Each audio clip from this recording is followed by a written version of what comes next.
and then just explain the scenario. So if you wanted to have one of the kids or the husband knock, the doorbell's probably too much right now, but this is the area you'd want to do it because he needs to see that, or he's going to turn his head immediately when he hears something.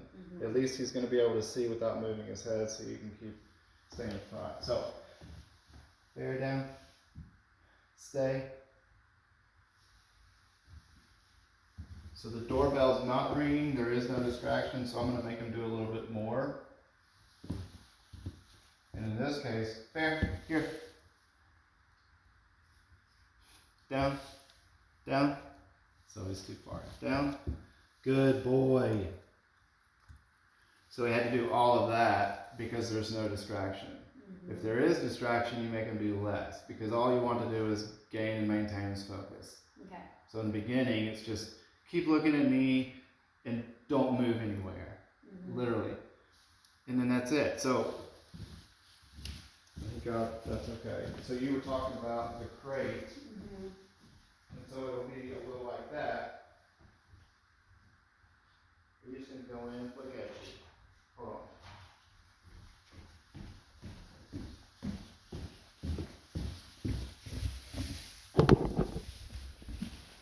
And since he's already nailed the crate part, I can't really take any credit for this. But it's just another good scenario.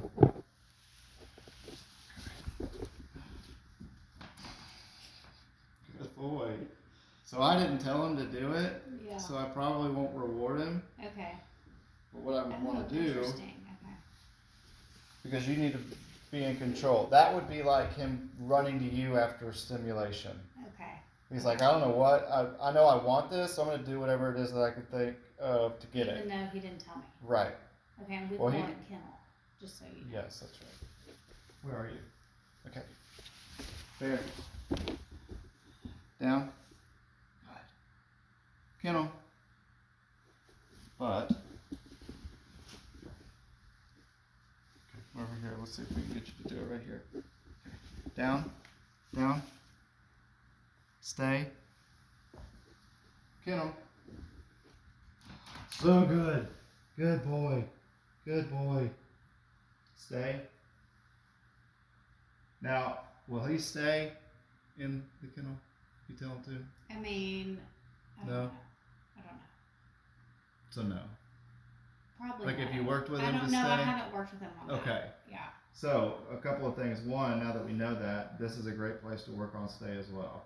He's comfortable with it. He enjoys it actually. Stay. And so he's already popped up. That boy. Good boy. So now he's down. Just like outside. Stay. Good boy. Good boy. Now, I don't want to make a mess, but what I'll do, especially in the beginning of kennel training, is actually crumble treats in there to keep him in there. Oh, okay. So while he's foraging, instead of hearing the word kennel, we'll say stay. Okay. So he's hearing that, he's in there, and it's all a proximity thing. So you're over here, he's in there, he's hearing the word stay, and then you call him out. Okay. So since we want him to stay somewhere, when you do call him out, have him come to a command. Okay. So that way you can mark and reward again. Because if you call him, he's in there, he's eating, good boy. Okay. He's going to want something for nothing after just leaving. So you don't want to reward him for leaving. Okay. You want to reward him for another command. Does that make sense? Yes. So if you release him, like this would be like an example if you took him to a dog park, which I don't recommend, but if you were and you had him next to you in a heel or whatever, there should also be a command to let him go somewhere, to be free. So like I would say okay or free or whatever. That's the same as that. Okay. So to release him isn't a reward-based command. It's just a release. So we would always have you.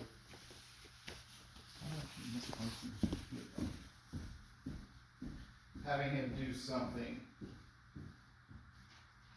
so that he'll eventually look to you because he knows he wants to hear something to do something so that he can get what he wants. Mm-hmm. Well, I just dumped all these treats in your sink. That's okay. All for you. He's like, yes. Yeah, thankfully this is a little bit of that. So yeah, and a lot of this to find out if we're making any improvements, you can kind of test the family, is the time and space. So down, bear, down, down, down. So that's where I am with them. You're up here. Mm-hmm. So I would need to put in some time. To get. Good boy. Yeah. Yes. So I said time as far as putting reps in, but what I mean by time and spaces would be a few seconds, maybe some space, maybe turn around like we were doing before, Mm-hmm. and just kind of real life do some things, Mm-hmm. move some stuff around, just create these little distractions. Good boy, and then come back to them. Yeah. And a big part too is that he's going to realize another proximity scenario is that his stomach's going to be touching the ground. He's going to be looking up, and that's all going to play a part in the picture of what he needs to do while he's hearing what he's hearing.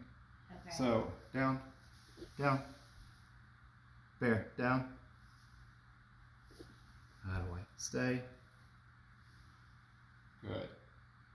So even with all of this, eventually the distractions will get bigger, of course. With all of this, he realizes that as long as he's in that position while he's hearing what he's hearing, eventually he's going to hear something, a marker, that's going to lead to a tree. Mm-hmm. Mm-hmm. Good boy. Good boy. Yeah. I mean, he's on it. That is awesome. Stay. Now he's sitting. I don't think I really have a preference with him on whether or not he needs to be standing, sitting, or laying in there. If it looks like it's going to be more and more challenging if he's popping up, or then put him in a down. But initially I would just let him kind of make that decision on his own seat. Mm-hmm. Okay. Kennel. Down. Down. Down. Come on. Down. Down. So there's not enough room to do it. Down. That boy. Down.